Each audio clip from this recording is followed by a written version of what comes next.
Welcome to dear comrade YouTube channel. ప్రజలు తమ సామాజిక ఆర్థిక దుర్భర పరిస్థితుల నుండి బయటపడే ఏకైక మార్గం మార్క్సిజం అనేది అనేక సోషలిస్టు దేశాల ద్వారా రుజువైంది. ఆ దేశాల ఉత్థాన పతనాల గురించి అనేక ప్రశ్నలు ఉన్నప్పటికీ, ఇదొక్కటే ప్రస్తుతమున్న ఏకైక మార్గం అని చెప్పక తప్పదు. ప్రస్తుత ప్రపంచ పరిణామాలను నిశితంగా అధ్యయనం చేస్తే ప్రపంచం మార్క్సిజం మార్గంలో పయనిస్తుందని తెలుస్తుంది. పెట్టుబడిదారీ విధానం అనేది ఒక దేశ ఆర్థిక పరిస్థితిని దిగజార్చి ఆ దేశ ప్రజలు పాలకులపై తిరగబడేలా చేస్తుందని, సామాజిక, ఆర్థిక స్థితిగతులు దుర్భరమైన పరిస్థితులకు చేరుకున్న వేళ, ప్రజల ముందున్న ఏకైక మార్గం మార్క్సిజం మాత్రమేనని శ్రీలంక ప్రస్తుత అధ్యక్షుడు అనుర కుమార దిశనాయకే ఎన్నిక తెలియచేస్తుంది. పెట్టుబడిదారీ విధానం అంతిమ మార్గం ఆ దేశ తిరోగమనానికి దారితీస్తుందని, శ్రీలంక దేశం ప్రపంచానికి తెలియచేసిన వేళ, మార్క్సిజం మాత్రమే పురోగమనమని అమెరికా ఆర్థిక రాజధాని న్యూయార్క్ నగర మేయర్గా జోహ్రాన్ మంధాని ఎన్నిక తెలియచేస్తుంది. ప్రపంచంలోని అగ్రదేశాల ప్రజలు మార్క్సిజం గురించి ఆలోచిస్తున్నారని తెలియచేయడానికి పై ఎన్నిక ప్రత్యక్ష ఉదాహరణ. సోషలిజం యొక్క ఫలాలు అవిభవించిన ప్రజలు తమ పాలకులు ఆ మార్గాన్ని వీడి ప్రజావ్యతిరేక విధానాలు అవలంబిస్తే అవి వారిని అధికారం నుంచి దించుతాయని నేపాల్ రాజకీయ సంక్షోభం, ఆ దేశ ప్రధాన కెపి శర్మ ఓలి ఉద్వాసన తెలియచేస్తున్నాయి. మార్క్సిజం అర్థం కావటానికి కాస్త సమయం తీసుకున్నా, ఒకటికి 2 సార్లు మీ ఖాళీ సమయంలో మరీ ముఖ్యంగా ప్రయాణ సమయంలో వినవలసిందిగా మనవి. ఈ రోజు మనం తెలుసుకోదగిన విషయానికి మార్క్సిజం ఉపోద్ఘాతం అధ్యాయం యొక్క 3వ భాగం. మానవ విజ్ఞాన పరిధి 19వ శతాబ్దానికి మరింత విస్తృతమైంది. జర్మనీ తత్వశాస్త్రవేత్త 18వ శతాబ్దపు ఇమ్మాన్యుయల్ కాంట్ ఫ్రెంచి ఖగోళశాస్త్రవేత్త లాప్లస్ లా ప్రపంచపు పుట్టుకను గూర్చిన సిద్ధాంతాలు, ఆ కాలపు మేధావులను విభ్రాంతులను చేశాయి. పదార్థంలో నిరంతర దీర్ఘకాలిక మార్పులు, అభివృద్ధి వల్ల భూమి, సౌరకుటుంబం ఏర్పడ్డాయని వారు నిరూపించారు.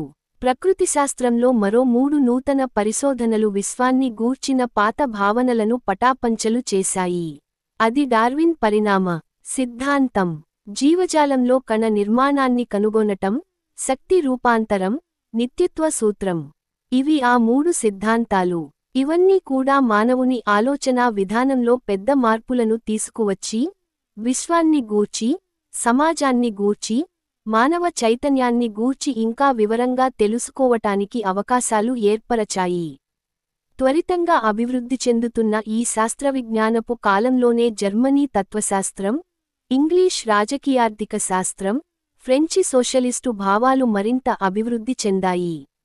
ఈ 3 ప్రధాన ఆలోచనా స్రవంతులను విమర్శనాత్మకంగా విశ్లేషించటం ద్వారా, అభివృద్ధి చేయటం ద్వారా మార్క్స్, ఏంగెల్స్లు తమ స్వంత బోధనలను ప్రపంచం ముందుంచారు. దాంతో సోషలిజం శ్రామికవర్గ విజ్ఞాన శాస్త్రంగా అభివృద్ధి చెందనారంభించింది. తత్వశాస్త్రంలో జరిగిన నూతన అభివృద్ధి ఏమిటో మొదట పరిశీలిద్దాం. ఇదివరకే స్పష్టం చేసినట్లు తత్వశాస్త్రం జర్మనీలో అధికంగా అభివృద్ధి చెందింది. అందుకు ప్రధానంగా 2 తాత్వికులు 18వ శతాబ్దపు హెగెల్, అతని శిష్యుడు 19వ శతాబ్దపు లుడ్విగ్ ఫ్యూర్బా కారకులు. హెగెల్ భావవాది, ఫ్యూర్బో భౌతికవాది. హెగెల్ రచన తత్వశాస్త్ర చరిత్ర బ్రహ్మాండమైన అలజడిని సృష్టించింది. జర్మనీలోని యువతరాన్ని అది అధికంగా ప్రభావితం చేసింది. అభివృద్ధి, వ్యతిరేక శక్తుల ఘర్షణ ఫలితంగా ఏర్పడే ఒక గతితార్కిక క్రమం అని హెగెల్ స్పష్టం చేశాడు. గతితర్కం ప్రాచీన భారతదేశంలో బౌద్ధయుగంలో అభివృద్ధి చెందింది. దానిని బౌద్ధ, జైన తత్వశాస్త్రవేత్తలు ఆ కాలంలో బాగా ఉపయోగించుకున్నారు. ప్రాచీన గ్రీసు దేశంలోనూ, చైనాలోనూ కూడా గతితర్కం వికసించి, ఈ 2 దేశాల తాత్వికుల చర్చలలో విస్తృతంగా ఉపయోగించబడింది. అయితే హెగెల్కు ముందు కాలంలో అది కొంత ప్రాచుర్యాన్ని కోల్పోయింది. హెగెల్ దానిని తిరిగి ప్రాచుర్యంలో పెట్టి, అది తాజాగా కనపడేలా చేసి మెరుగు పెట్టాడు. గతితర్కం సహాయంతో హెగెల్ అభివృద్ధి నియమాలను తేటతెల్లమైన పద్ధతిలో వివరించగలిగాడు. పాతది నశించిపోవడం, కొత్తది ఆవిర్భవించడం, తక్కువ స్థాయి రూపాల స్థానంలో ఉన్నత స్థాయి రూపాలు ఏర్పడటం, ప్రతిదానిలోనూ ఎల్లప్పుడూ ఘర్షణ పడుతున్న శక్తులు ఉండటం, అభివృద్ధి ఒకానొక దశలో పరిమాణం నుండి హఠాత్తుగా గుణంగా మారిపోవడం లాంటి వివిధ అంశాలను ఆయన వివరించాడు. అయితే హెగెల్ గతితర్కం భావవాద పునాదిని కలిగి ఉంది. గతితార్కికానుసారం భావాలు అభివృద్ధి చెందుతాయని అతడు వాదించాడు. ప్రకృతి, సమాజం భావంలో నుండి ఉద్భవిస్తాయన్నాడు. పదార్థం ప్రాథమికమైనదని అతడు అంగీకరించలేదు. భావాలు ఎలా పుడతాయన్న దానిని వివరించటానికి అతడు ప్రయత్నించలేదు. మానవ చరిత్రకు సంబంధించి హెగెల్ ప్రష్యా దేశంలోని రాజరిక ఫ్యూడల్ వ్యవస్థలో సామాజికాభివృద్ధి అత్యున్నత స్థాయిని అందుకున్నదని వాదించేదాకా పోయాడు. హెగెల్ భావవాదాన్ని నిశితంగా విమర్శించడం ద్వారా అతని శిష్యుడు ఫ్యూర్బా ముందుకు వచ్చాడు. అతని తత్వశాస్త్రం మానుష్య శాస్త్ర భౌతికవాదంగా పిలువబడుతుంది. ఎందువల్లనంటే మొత్తం తత్వశాస్త్రానికి మానవుడు కేంద్రం అని ఫ్యూర్బా వాదించాడు. గతి తర్కాన్ని అతడు అంగీకరించలేదు. అయితే అప్పటికే అతడు హెగెల్ భావవాదంలోని లోపాలను బయటపెట్టగలిగాడు. మత సంబంధ భావాల అశాస్త్రీయతను కూడా ఎత్తి చూపగలిగాడు. నిజానికి దేవుడు లేని మతాన్ని అతడు వాంఛించి, ఆ మతానికి ప్రేమ మతమని పేరు పెట్టాడు. హెగెల్, ఫ్యూర్బాలిద్దరూ తమ కాలంలో జర్మన్ తత్వశాస్త్రాన్ని అత్యంత ఉన్నత స్థానానికి తీసుకువెళ్లారు. ఆ కాలంలో రాజకీయ ఆర్థిక సిద్ధాంత రంగంలో ఇంగ్లాండు ముందు ఉన్నది. ఇంగ్లీషువారైన 18వ శతాబ్దపు ఆడమ్ స్మిత్, 18వ శతాబ్దపు డేవిడ్ రికారోలు శాస్త్రీయ ఆలోచన చేసిన సహాయం నిజానికి చాలా గొప్పది. సంపద పుట్టుకకు, పంపిణీకి సంబంధించి ఇతర మౌలిక ఆర్థిక సమస్యలను గూర్చి అధ్యయనం చేయటానికి ఒక తథాతథ శాస్త్రీయ దృక్పథాన్ని అందించటం వారు చేసిన ప్రధాన సేవ. సామాజిక నిర్వహణలో ఉపయోగించే సరకులే ఈ సంపద అని, ఈ సరకుల విలువ వాటిని ఉత్పత్తి చేయటానికి అవసరమైన సామాజిక శ్రమ మొత్తం చేత నిర్ణయించబడుతుందని స్పష్టం చేయటం ద్వారా విలువ సిద్ధాంతానికి మార్గాన్ని ఏర్పరచారు. అప్పటి వరకు సంపద యొక్క విలువను గూర్చి, దాని పంపిణీని గూర్చి శాస్త్రీయ అవగాహన ఏదీ లేదు. ఆ కాలం సోషలిజాన్ని గూర్చి చాలా చర్చ జరుగుతున్న కాలం కూడా. ఈ చర్చలకు నాయకులుగా ముగ్గురు ప్రతిభావంతులైన ఆలోచనా పరులుండేవారు. వారిని ఉటోపియన్ సోషలిస్టులనేవారు. వారు 18వ శతాబ్దపు Henry Saint Simon, Charles Fourier, Robert Owen. మొదటి ఇద్దరు ఫ్రెంచివారు, మూడవ ఆయన ఇంగ్లీషువాడు.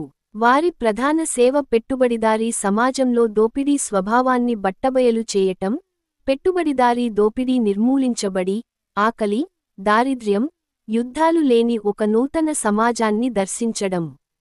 భూస్వాములు, ధనికులు, మతాధికారులు అందరూ పరభాగ్యోపజీవులని, వారు అంతరించిపోవటం వల్ల సమాజానికి ఏమీ నష్టం ఉండదని సెయింట్ సైమన్ ప్రకటించాడు. పెట్టుబడిదారీ విధానం పూర్తిగా వైరుధ్యాలతో నిండివున్నదని, ప్రతిచోటా మోసానికి, ద్వేషానికి, ద్రోహానికి అది పుట్టినిల్లయిందని ఫొరియర్ అన్నాడు.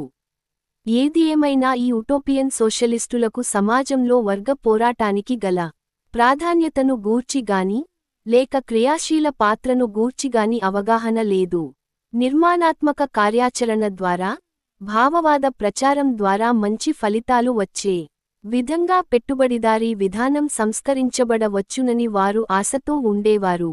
అయితే అత్యంత ప్రధాన పరిణామం ఏమిటంటే, 19వ శతాబ్దపు మధ్యకాలానికి శ్రామికవర్గం ఒక శక్తివంతమైన రాజకీయ శక్తిగా ఆవిర్భవించటం. ఇది ఒక చారిత్రక పరిణామం.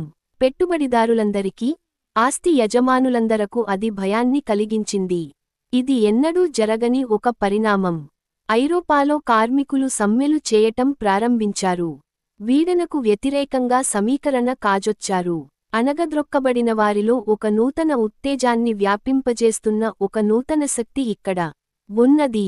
1831లో ఫ్రాన్సులోని ప్రధాన పారిశ్రామిక పట్టణం లైన్స్ 10 రోజులపాటు జౌళి కార్మికుల, చేతి పనులవారి చేతుల్లో ఉన్నది. వారు తిరుగుబాటు చేసి అధికారాన్ని హస్తగతం చేసుకున్నారు. ఆ కాలంలో శ్రామికవర్గ పార్టీలేవీ లేవు. అందువల్ల అక్కడి నుండి ముందుకు పోవటం ఎలాగో వారికి తెలియదు. పారిస్ నుండి తరలించబడిన సైన్యంచే వారి తిరుగుబాటు అణచివేయబడింది. అయితే లైన్స్ కార్మికులు తిరిగి 1834లో మరొక తిరుగుబాటు జరిపారు. ఇంగ్లాండులో కూడా కార్మికవర్గ పోరాటాలు అభివృద్ధి చెందాయి. బ్రిటిష్ పార్లమెంటుకు ఒక హక్కుల పత్రాన్ని సమర్పించడం ద్వారా ఇంగ్లాండు దేశాన్ని ఒక దశాబ్దం పాటు ఊపివేసిన 19వ శతాబ్దపు ప్రఖ్యాత హక్కుల ఉద్యమం, చార్టిస్టు, 1835–36 సంవత్సరాలలో ప్రారంభమైంది. ఇది ప్రజల ఉద్యమం. అది అలా ఉండగా, జర్మనీలో సైలేషియా జౌళి కార్మికులు 1844లో తిరుగుబాటు చేశారు. ఇక్కడ కూడా కార్మికుల తిరుగుబాటును అణచి వేయటానికి సైన్యం వచ్చింది. ఐరోపాలో 19వ శతాబ్దపు మధ్య కాలం నాటికి కార్మికవర్గం ఒక నిర్మాణయుత శక్తిగా రంగం పైకి వచ్చిందన్న దానిని ఇదంతా రుజువు చేస్తుంది. కార్మికవర్గ ఉద్యమానికి, సోషలిస్టు ఉద్యమానికి మధ్య ఆ కాలంలో ఎంతో సంబంధం లేదన్న విషయాన్ని తప్పక గుర్తుంచుకోవాలి. ఆ కాలంలో సోషలిస్టు ఉద్యమం ప్రధానంగా పెట్టి బూర్జువా రాజకీయోద్యమం.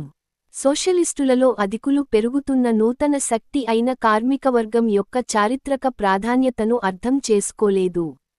సోషలిస్టు సిద్ధాంతాలు ఊహాజనిత సిద్ధాంతాలు. ఈ అంతరాన్ని పూర్తిచేయటం ఒక చారిత్రక అవసరం. ఆ విధంగా ఒక నూతన సిద్ధాంతానికి, కార్మిక సిద్ధాంతానికి సమయం ఆసన్నమైంది. అది తప్పనిసరి అవసరం. ఈ పూర్వరంగంలో మార్క్స్ రంగంలో ప్రవేశించాడు. లాల్ సలాం